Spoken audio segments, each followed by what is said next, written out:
قاتل کی بہن کو ونی کر دیا۔ اسی شام نکاح ہوا اور ونی رخصت ہو کے ہمارے گھر آ گئی۔ امی بہت خوش تھی، بولی میں نے سنا ہے کہ زمرد خان کو اپنی اکلوتی بیٹی سے بڑی محبت ہے۔ یہ لڑکی اپنے بھائی بہاول خان کی بھی بڑی لاڈلی ہے، جس نے مجھ سے میرا لال چھینا ہے۔ میں اپنے دل کا ہر زخم اس لڑکی کے وجود پر نقش کر دوں گی۔ میں اپنی جیت میں کھڑا تھا، مجھے لگا تھا کہ ونی ہو کر آنے والی لڑکی بس ونی ہوگی، جس سے میں اپنے بھائی کا بدلہ لے سکوں گا، اس پر ظلم کر کے اپنی ماں کے تڑپتے دل کو سکون دوں گا، کیونکہ دستور بھی یہی تھا اور یہی صدیوں سے ہوتا آ رہا تھا۔ میں نے دیکھا بھی یہی تھا، ونی ہو کر آنے والی لڑکیوں کو نوکرانی بنا کے رکھا جاتا اور اس کو مارا پیٹا جاتا، مگر مجھے اب معلوم ہوا کہ ونی بھی انسانی ہوتی ہے، اس کو بھی تکلیف ہوتی ہے۔ میں اس پر طرح طرح کے ظلم ڈھا رہا تھا تو وہ مظلوم بن کر روتی نہیں تھی، بلکہ میری آنکھوں میں آنکھیں ڈال کر مجھے نیچا دکھانے کی کوشش کرتی، یا پھر بات ہی کچھ اور ہی تھی جیسے میں سمجھ نہیں پاتا۔ میری امی بھی اس پر ہاتھ اٹھاتی اور دونوں بہنیں بھی، مگر جو سب سے چھوٹی صوبیہ تھی وہ پشمینہ کو کچھ بھی نہ کہتی۔ ایک دن صوبیہ میرے پاس آئی، اس کی آنکھوں میں آنسو تھے، بولی لالا، پشمینہ کوئی ان پڑھ لڑکی نہیں ہے جو مار کھا کے چپ رہے گی۔ اس نے اسلام آباد یونیورسٹی سے ایم اے کیا ہوا ہے، وہ اپنا اچھا برا سب جانتی ہے، اس پر ظلم نہ کیا کرو۔ صوبیہ کی بات سن کر میری بڑی بہن آ گئی، اس نے صوبیہ کو گور کر دیکھا اور غصے سے بولی تو چپ کر جا، نہیں تو سب کو بتا دوں گی کہ اس کے ساتھ کیا رازداریاں کرتی پھرتی ہے۔ صوبیہ کا رنگ فک ہو گیا، وہ چپ چاپ اٹھ کر میرے پاس سے چلی گئی۔ میں نے باجی سے پوچھا مجھے بتاؤ اس کی طرفداری کیوں کر رہی ہے؟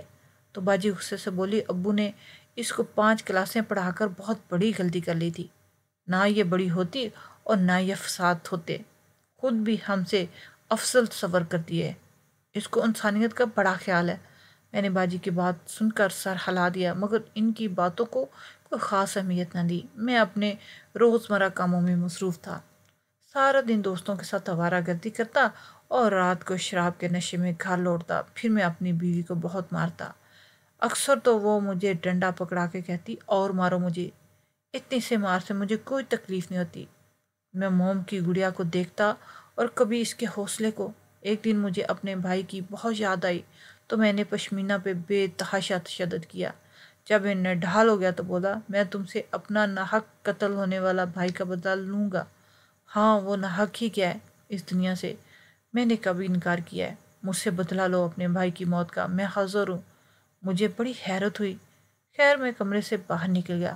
تھوڑی ہی دیر بعد جب میں لوٹا تو اپنی مٹھی میں کچھ چھپا کر رو رہی تھی۔ مجھے شک ہوا آخر اس کے ہاتھ میں کیا ہوتا ہے۔ میں جلدی سے آگے بڑھا اور پشمینہ سے بولا تمہارے ہاتھ میں کیا ہے؟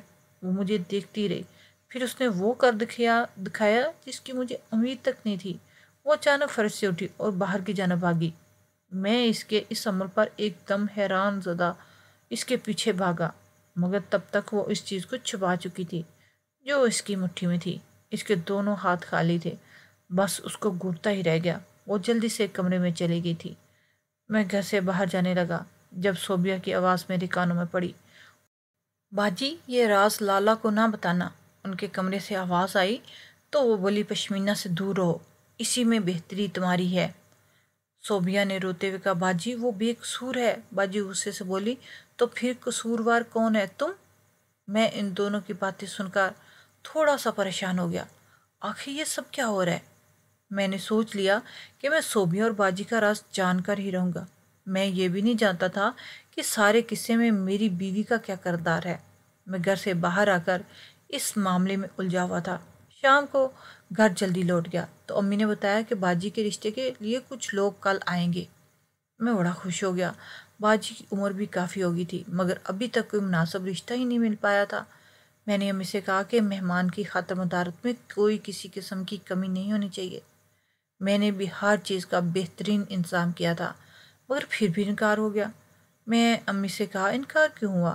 تو امی بولی ان لوگوں کو تیری باجی پسند آ گئی تھی، مگر یہ کرم جلی ہمارے دشمن کی بیٹی ان کے سامنے آ گئی۔ اچانک باجی اٹھی اور انہوں نے پشمینہ کو بالوں سے پکڑ کے مارنا شروع کر دیا۔ میرے دل کو کچھ ہوا تھا، کیا میں کم ظلم کرتا تھا جو اب میرے گھر والے بھی اس بیچاری پہ ظلم ڈالنے لگے؟ یہ اپنا نیل و نیل چہرہ لے کے مہمانوں کے سامنے آ گئی امی نے انہیں بتایا کہ یہ ونی ہے، مگر وہ عورتیں گھر چھوڑ کر چلی گئی اور بولی جس گھر میں ونی ہو وہاں ہم اپنے بیٹے کی شادی نہیں کریں گے۔ تاہم کمرے میں صوبیہ آ گئی۔ اس نے باجی کا ہاتھ جھٹک دیا اور پشمینہ کو لے کر کمرے میں چلی گئی۔ میں باجی کو تسلی دے کر جب کمرے کی طرف گیا تو مجھے صوبیہ کی آواز آئی۔ وہ کہہ رہی تھی میرے بھائی کے مرنے کی سزا صرف تمہیں ہی کیوں دی جا رہی ہے؟ تم نے تو نہیں مارا اسے، تم یہ سچ سچ سب کو بتا کیوں نہیں دیتی؟ اس پر پشمینہ بولی میں نے ہی تو مارا ہے تیرے بھائی کو، میں ہی تو قصوروار ہوں۔ تمہیں میرے ماتھے پہ مجرم لکھا ہوا کیوں نہیں نظر آتا؟ میں اس کی باتوں اور لہجہ سن کے دنگ رہ گیا۔ کیا میرے بھائی کو پشمینہ نے قتل کیا تھا؟ کیا پتا اپنے بھائی بہاول خان نے اپنی بہن کا الزام اپنے سر لے لیا ہو۔ کافی عجیب صورتحال تھی۔ میں سچ کی تلاش میں تھا مگر میں ابھی تک ناکام ہی رہا۔ رات کو جب میں سو رہا تھا تو میری آنکھیں پشمینہ کی آواز سن کر کھلیں۔ وہ میری شکایت کر رہی تھی کسی سے۔ میں نے ایک آنکھ کھول کر دیکھا تو وہ کلین پر لیٹی ہوئی تھی۔ کمرے میں اور کوئی موجود نہیں تھا۔ وہ کسی سے باتیں کر رہی تھی۔ اس کے پاس موبائل تھا کہ صوبیہ مجھ سے چوری چھپے اپنا موبائل دیتی ہوگی؟ نہ جانے۔ میں ابھی تک یہ معاملہ حل کیوں نہیں کر پایا، لیکن میں نے سوچ لیا کہ میں اب ان عورتوں کے ہاتھ کا مہرہ نہیں بنوں گا۔ میرے دل میں جو آئے اب وہی کروں گا۔ میں نے اب اس پر ہاتھ ہٹانا چھوڑ دیا تھا۔ امی نے گھر میں بڑا فساد ڈالا، باجی مجھ سے بڑا جھگڑی، ابو نے بھی خوب تانے دیے کہ میں بھائی کو بھول گیا ہوں، مگر میں خاموش ہی رہا۔ مگر جب صوبیہ میرے پاس آئی اور بولی تم نے بہت اچھا کیا لالا، اب کسی کی بات میں آ کر پھر سے نہ شروع کر دینا۔ مجھے ایسے لگتا ہے جب تم پشمینہ کو مارتے ہوگے میرے لالا کی روح کو تکلیف ہوگی۔ میں نے تو صوبیہ کو بڑے غور سے دیکھا اور پوچھا تمہیں ایسا کیوں لگتا ہے؟ تو وہ بولی جو مر جاتا ہے نا اس کے نام پہ صدقہ خیرات دی جاتی ہے، قرآن پڑھا جاتا ہے، کسی زندہ انسان کو دکھ نہیں دیا جاتا، ظلم نہیں کیا جاتا۔ میں خاموش ہی رہا۔ میں گھر سے باہر نکلا اور دوستوں کے ساتھ شکار کھیلنے چلا گیا، پر میرا دماغ گھر کے معاملات میں ہی الجھا ہوا تھا۔ مجھے معلوم ہی نہیں تھا کہ مجھے کون بے وقوف بنا رہا ہے، اپنے یا پرائے۔ اس پریشانی میں میرا دل شکار سے اچاٹ ہو گیا۔ میں اپنے دوستوں سے معذرت کر کے گھر واپس چلا آیا۔ گھر گیا تو امی اور پشمینہ کے علاوہ گھر پر کوئی نہیں تھا۔ میں نے امی سے پوچھا باجی اور صوبیہ کہاں ہے؟ تو امی گھبرا سی گئی۔ امی بولی یہی پڑوس میں ہوگی، تھوڑی دیر تک آ جاتی ہیں۔ میں اپنے کمرے میں گیا تو دنگ رہ گیا۔ وہ دوسری طرف منہ کر کے بیٹھی باتیں کر رہی تھی۔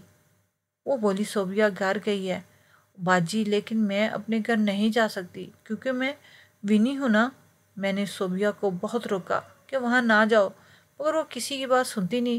اسے کبھی نہیں سنی، اب بھی وہ کسی کی نہیں سنتی۔ میں جلدی سے آگے بڑھا۔ مجھے دیکھ کے پشمینہ پریشان ہوگی۔ میں بولا مجھے بتاؤ تم کس کے ساتھ باتیں کر رہی تھی؟ وہ خاموش رہی۔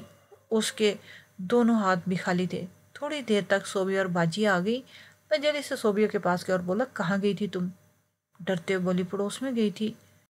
میں وہاں سے چلا گیا۔ میرا رخ سیدھا شاہ کمال کے گھر کی طرف تھا۔ اس دن میرے بھائی کی موت کا عینی شاہد تھا۔ میں نے اس سے کہا کہ تم مجھے آج سچ سچ بتا دو کہ اس دن کیا ہوا تھا۔ تو اس نے کہا میں اس دن کھیتوں میں کام کر رہا تھا جب میں نے اس کو کھیتوں میں آتے ہوئے دیکھا۔ ان کے ساتھ سیاہ برقعے میں ایک لڑکی بھی تھی۔ مجھے بڑی حیرت ہوئی کہ یہ لڑکی کون ہے۔ میں چپکے سے آگے بڑھا۔ میں نے دیکھا اگر لالا نے اس لڑکی کو ایک تحفہ دیا اور بولا آج ہم آخری بار اس طرح چھپ کر مل رہے ہیں، میں تو تمہارا رشتہ لے کر آؤں گا، اس کے بعد ہم شادی کے بعد ملیں گے۔ مجھے اچانک سے گولیوں کی آواز سنائی دی تو میں دوسری جانب فصلوں میں چھپ گیا۔ پھر جو کچھ بھی ہوا، کچھ مرد اپنی عورت کو کھینچ کر لے کے جا رہے تھے اور لالا کو گولی مار گئے۔ کمال کی باتیں سن کر میں دنگ رہ گیا۔ کیا یہ سب سچ تھا کہ میرا لالا کسی لڑکی سے محبت کرتا تھا؟ مگر وہ کون تھی؟ آخر پھر میں گھر گیا۔ جیسے میں اپنے کمرے میں داخل ہوا مجھے پشمینہ کی آواز سنائی دی۔ وہ کہہ رہی تھی میں تو تمہاری دلہن بن کر اس گھر میں آنا چاہتی تھی، پھر میری قسمت میں تمہارے بھائی کو لکھ دیا گیا۔ میں آپ کے ساتھ میں آگے بڑھا۔ پشمینہ نے مجھے دیکھ کر اپنی مٹھی میں جو کچھ تھا چھپا لیا۔ میں نیچے کلین پر بیٹھ کر اس کی مٹھی کھولنے کی کوشش کرنے لگا تو وہ رونے لگی۔ اس نے میری منتیں کی کہ میں ایسا نہ کروں، مگر میری ہمت جواب دے کی تھی۔ اب میں راز جاننا چاہتا تھا۔ میں نے زور زبردستی کر کے پشمینہ کی مٹھی کھولی تو اس میں میرے اندر لالا کی پاسپورٹ سائز تصویر تھی۔ میں نے کہا اب جو کچھ بھی جانتی ہو سب سچ سچ بتا دو، نہیں تو میں تمہاری جان لے لوں گا۔ بولی اظہر علی ایک بار ہمارے علاقے میں آیا، وہ ابو کے ساتھ لان میں بیٹھا چائے پی رہا تھا۔ میں نے چھت سے اس کو دیکھا، مجھے وہ اجنبی بڑا اچھا لگتا تھا۔ پھر مجھے ایک شرارت سوجی، میں نے ایک خط لکھا اور اس میں اپنا موبائل نمبر لکھ کر ملازمہ کے ہاتھ دیا۔ رات ہوئی تو اس کا فون مجھے آ گیا۔ یوں میری اور اظہر علی کی آپس میں گفتگو ہونے لگی، پھر ہماری دوستی ہوئی اور بعد میں دوستی محبت میں بدل گئی۔ مجھے مل کر شادی کے معاملہ طے کرنا چاہتے تھے۔ اس نے اپنی زمینوں پر بلایا، وہ مجھے اپنے مالٹے کے باغ دکھانا چاہتا تھا۔ یوں میں بڑی رازداری سے وہاں پہنچی۔ مجھے اظہر علی نے اپنی ساری زمین دکھائی، مگر پھر نہ جانے وہ کیسے وہ سب ہو گیا۔ کسی نے میرے بہاول لالا کو خبر کر دی کہ اس کی بہن سب کچھ آپ کے سامنے ہی ہے۔ پشمینہ کی بات سن کر مجھے بڑا شدید دھچکا لگا۔ میں نے اسے کہا مجھے بتاؤ کس نے میرے بھائی کی مخبری کی تھی، میں اس کو جان سے مار ڈالوں گا، میں اس کو زندہ نہیں چھوڑوں گا۔ اس بار وہ بولی جس انسان نے بھی مخبری کی تھی وہ خود بے قصور ہے، اس نے یہ سب دانستہ نہیں کیا۔ مجھے غصہ آ گیا، میرے بھائی کی جان چلے گی اور وہ بے قصور کہہ رہی ہے، اور پشمینہ رونا شروع کر دیا۔ میں اس بار چیخ رہا تھا جب اچانک صوبیہ دروازہ کھول کے کمرے میں داخل ہو گئی۔ اس نے میرے آگے ہاتھ چھوڑ دیا اور بولی لالا یہ ختم کر دے، میں بتاتی ہوں وہ مخبر کون تھا۔ وہ مخبر میں تھی۔ ایک بہت بڑی غلطی سرزد ہوگی، میں بہاول سے محبت کرتی تھی، میں اس سے محبت کرتی تھی، اس لیے میرا اس کے ساتھ رابطہ تھا، مگر میں یہ نہیں جانتی تھی کہ لالا اور پشمینہ بھی ایک دوسرے کو چاہتے ہیں۔ اس دن جا رہے تھے تو انہوں نے مجھ سے تذکرہ تک کیا اس بات کا۔ انہوں نے مجھے بتایا کہ میں آج تمہاری ہونے والی بھابھی سے ملنے جا رہا ہوں۔ میں نے اتنا پوچھا تو انہوں نے سب کچھ بتا دیا۔ بولے وہ لڑکی بہاول خان کی بہن ہے۔ میں بے انتہا خوش ہو گئی، مجھے لگا کہ اب سب کچھ ٹھیک ہو جائے گا، اللہ کرے ان کی شادی ہو جائے اور ہمارا راستہ صاف ہو جائے گا۔ میں نے یہ ساری بات بہاول خان کو بتا دی، مگر میں نہیں جانتی تھی کہ بہاول یہ سب کر گزرے گا۔ میں ہکا بکا سا بیٹھا ان دونوں کے منہ تک رہا تھا۔ اس سارے واقعے میں تو مجرم کوئی بھی نہیں تھا، پھر سزا کس کو دی جاتی؟ میں نے صوبیہ سے پوچھا کہ اس متعلق اور کون کون جانتا ہے، تو وہ بولی امی اور باجی بھی جانتی ہیں۔ میں اس دن بہاول خان کے گھر گئی تھی، اس کو آخری بات کہنے کہ غیرت مند بن، خود کو میرے بھائی کے حوالے کر دے، اس کی بہن پر بہت ظلم ہو رہا ہے، مگر اس کو تو صرف اپنی جان کی پڑی ہے۔ وہ میری نظر سے گر گیا لالا، وہ بہت کم ظرف انسان ہے۔ میں ساری حقیقت جان کر بہت نادم ہوا۔ اب ظرف دکھانے کی باری میری تھی۔ میں نے دونوں ہاتھ جوڑ کر پشمینہ سے معافی مانگ لی۔ میں نے اسے وعدہ کیا کہ میں اسے اپنے گھر میں بہو کا مقام دلا کر رہوں گا۔ دل تو اس کا بھی ٹوٹا تھا، محبت تو اس کی بھی چھینی تھی، پھر اس پہ ہی ظلم کیوں کرتا رہا میں؟ امی اور باجی نے اس بار بہت احتجاج کیا تو میں نے بڑے صاف الفاظ میں کہہ دیا کہ پشمینہ کا گناہ صوبیہ سے بڑا نہیں، اس لیے اسے مزید سزا بھی نہیں دی جانی چاہیے۔ امی اور باجی یہ سن کر کے کپ کپا کے رہ گئی، کیونکہ اگر میرے والد کو اس بات کا علم ہوتا تو صوبیہ کا مرنا طے تھا۔ ساتھ میں امی اور باجی بھی اس راز کو چھپانے کی سزا ضرور ان کو ملتی۔